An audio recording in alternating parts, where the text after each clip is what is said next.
So welcome to our next session in this fabulous expo where we're bringing together a bunch of fantastic experts, all with very specific expertise. And I confess that our next presenter has expertise that I lean into because I don't have it. I love saying to my clients, I'm good at what I'm good at, and I need people like Dianna to be good at the things that I'm not good at. So she describes herself as an accountant, a business and financial strategist.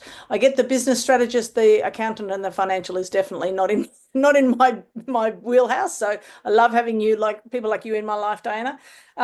She has a really holistic approach to all of this. She loves working with her clients to create a life of freedom and success.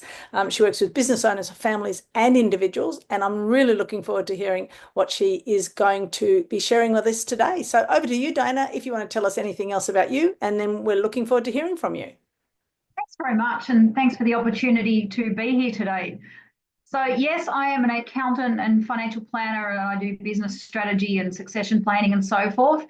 But it came about very quickly. It came about from growing up on a few thousand acres of a family wheat and sheep farm in southern New South Wales, seeing people leave our little community. I went to school with about 20, 25 kids, and realizing as I got older that it was often to do with finance.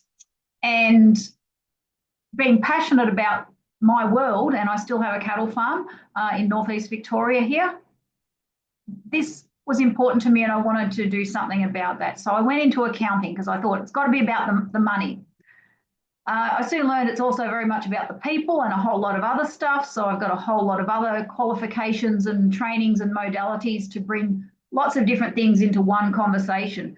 Because what we don't realise is financial services in Australia has become more and more and more delineated. So people think, okay, I know I need an accountant. We've got an accountant, and generally we know what our accountant does. They add up the numbers and tell us what tax we've got to pay, and that's kind of about it usually.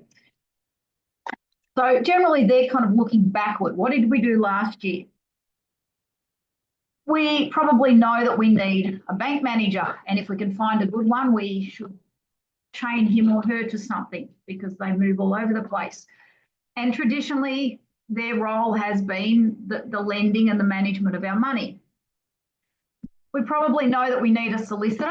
And again, traditionally, their role has just been when we need to do wills or we're buying and selling some land. So very infrequent contact with said solicitor. And what we might not realise we need is perhaps a financial planner. And what I hear a lot is people saying, when I've got some money, then I'll worry about the financial planning. And I hate to say, but it kind of works the other way because, you know, if you haven't got a system, then it hasn't got anywhere to land. But financial planners, their role is to look forward and say, how do we do this wealth creation, this money management, plan for retirement, invest what we do have, those sorts of things. We also have in this picture generally an insurance broker. And we always have the bloke at the footy, the butcher or the brother-in-law telling us what to do. And I kid you not, these are the ones that most people listen to most of the time. Not always advisable, I'll add. So what we end up with is poor Mr., Mrs., Miss, whatever, business owner standing in the middle, getting all of these different pieces of advice from all of these different people who all have a different slant and different expertise, different experiences, different priorities, different qualifications, la da da da. And quite often, these are sort of almost counterintuitive. What the bank manager says is not what the accountant says, and vice versa, and so on and so forth. So you end up with all of these disparate, fragmented bits and pieces. And that's only if you have talked to all of these people. And really, we need to talk to all of them, perhaps not so much the butcher, but everybody else needs to have a piece in this business or financial management conversation. The trouble is the delineation is such that accountants are not allowed to talk about what the financial planner does. And similarly with the solicitor, the bank manager, and everybody else. So we end up with all of these big gaps. And from the early 2000s, I could see these gaps getting wider and people falling through them because they thought that their accountant said everything that they needed or their bank manager said everything that they needed. So what we've done in our team, and predominantly me. I spend at least half of my time travelling all over the country, often with our team solicitor in tow doing farm succession planning, but all sorts of different strategic planning with rural, remote, regional, and sometimes metropolitan small businesses. And we stand here next to the business owner and put all of this together in one cohesive plan that's going in the same direction. Now, this isn't to say that you're not dealing with your own accountant, financial planner, solicitor, and so on. It's bringing them together in a integrated strategic plan, financial plan, tax plan, succession plan, whatever that might be, and letting them continue with their implementation of that part. So that's kind of I guess, a long-winded introduction to what I do and how I came to be doing it, but simply because I saw so much of the damage that was occurring to small business owners falling through these gaps that they didn't even know were gaps. We don't know what we don't know, right? So that's my background, and all the rural stuff is my background. I've still got a cattle farm. I work a lot in that space, but a business is a business. So wherever you are, the guts of it is the same. There are a lot of people that teach about finance and money and balance sheets and profit and loss and all that sort of stuff. And you can Google yourself to death on those sorts of things. So I'm not going to touch too much on that today, other than to say our money will only ever follow our mindset, and our money will not stay beyond our mindset. We might tip it above every now and then, but it won't stay there if we do not have a belief that holds it there.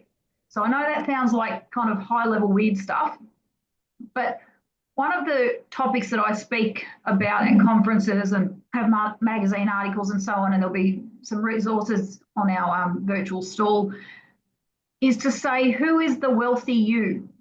Because if we can't feel wealthy in an holistic sense, making our choices, choosing the colours and sights and sounds and smells, nice hand cream, people we hang out with, our flowers, our children, all those sorts of things add to that sense of wealth and well-being.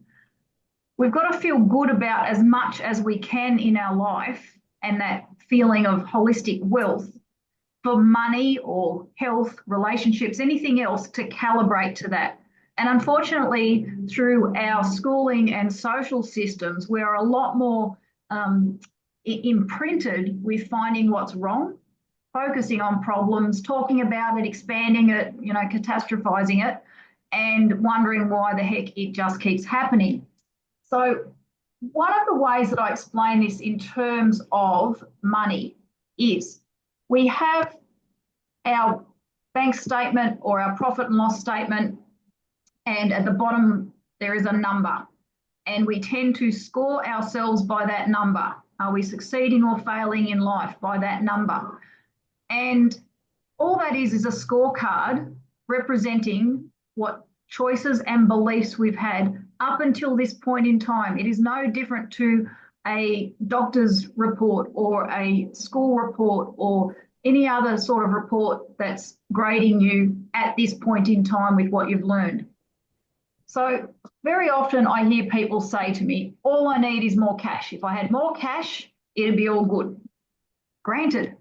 The thing is, cash is just a reflection of the choices that you've made. So whilst winning the lottery or getting an inheritance or robbing a bank, may seem like a short-term fix, again, and we'll have heard stories of this, if someone comes into a lot of money and their belief is way below that, it won't take long till it's all gone. We've all heard the stories of people that win the lottery and 6 months later they're back to wherever they were. And as much as it sounds weird, quantum physics, faith, science, theology, call it whatever you want to call it, but that's how it works. So it has to be about these gradual increments that work around the cash and our sense of worthiness around that. So cash, how does that happen? How does this report card get what we want at the bottom line? Okay, the big one is, how do we spend our time? Lots of people can be really busy, but it's busyness. It's not stuff that we write an invoice for? What's our team? What are our staff? How are we managing the resources? What's the cost of our inputs? Obviously, we've got to do a little bit of maths here, but not a lot. And what are we doing in terms of our message, our marketing, and not just our external marketing, but very much our own self-talk around what it is that we do. Do we believe in what we do? So they're the things that we would hear about from a business coach or an accountant or other financial advisors. But equally, and probably more important, is our health, our relationships, our life balance, and our overall well-being. So what are we putting in for us? Okay, just our own self-talk. If we look at these, this phrase self-talk or our own message, what is it that we're feeling about ourselves? And without getting too, light and fluffy, we have days where we feel on top of the world, right? And we have days where just nothing goes right. And most of the time our days are probably somewhere in the middle. But if we're at the bottom of that in an emotional sense, then there is no point aiming too high with all these other things. And granted, we tend to catastrophize this and throw ourselves down there very commonly by saying to people, oh, this went wrong and that went wrong, and the government and the boss and the neighbour and the dog and, whatever it might be. So we are very conditioned to put our own mindset down there and not realise that by doing that, we're actually bringing down everything around us, including the bottom line. So understandably, we can't all be Pollyanna all the time, and we're not suggesting that. But if we can find a way to just raise this sort of little scale a little bit, and that could be just by taking a few minutes here and there to think about what is going well today, what am I grateful for, what can I look around and appreciate, because we tend to go through life getting caught up on all the minutiae, and we don't notice that, there's nice flowers outside, or somebody was lovely to us when they served us at the checkout, or, all of these sorts of things. Our family is healthy. We've got a comfortable and safe car to drive. We enjoy what we do or where we go or other things around us. We get really caught up and magnify and amplify the stuff that brings us down. So while not suggesting that we be oblivious to it, my suggestion is manage it, but do not be embedded in it. And if anything, magnify and amplify the stuff that brings us up. So when we can just raise our level of thinking a little bit, and that's what I mean by mindset, then the whole lot can shine. We get back into balance, and then we can look at these sorts of considerations. So all the stuff around our family, our life balance, our relationships, our health will feed into how we manage our team, how we manage our business, how we interact with customers and suppliers and so on. Because without getting those the framework right, we're not going to get all of the details right. It's like building a house on a foundation of quicksand. So part of what I advocate, I guess, is yes, the actions, taking the actions around managing your business, and certainly I spend a lot of time showing people how to do that and build their strong frameworks. But there's also some time to allow, and the allowing part is this little scale at the bottom where we need to kind of just feel good about everything and then get out of the way, because sometimes we over action, and the more we in all earnestness are focusing on what's not there yet, the more we're actually creating what's not there yet. Whereas when we can be looking for what's going well and how can we build on that, and how can we just change direction a little bit with the other areas, set your eye on the goal and have the belief, the self-belief that we're working towards that with the expectation, and it becomes a much more enjoyable journey, a much more rewarding journey. Work with the people, as Helen said, that fill in the gaps that are not your thing. I'm not a fan of the saying of, work on your weaknesses. I think if you're not good at something, you don't like doing it, find someone who does and build what you enjoy and what you're passionate about, because that's where you'll get the leverage and you'll get those quantum leaps and you'll get the energy to keep going because you love doing it. So when we're talking about financial reports, by all means, get some assistance to understand what they're telling you, to understand how the various components within your business feed into that report and impact it. But don't get so bogged down in the minutiae that you lose sight of the good stuff. So I think we'll leave it there. Happy to open up for any questions or discussion. And again, look for any of our resources for Shine at Business in the various channels provided. Thank you. Push that button. Thank you very much, Dianna. It was lovely to hear it's these simple concepts that come together and are really powerful when you bring them all together.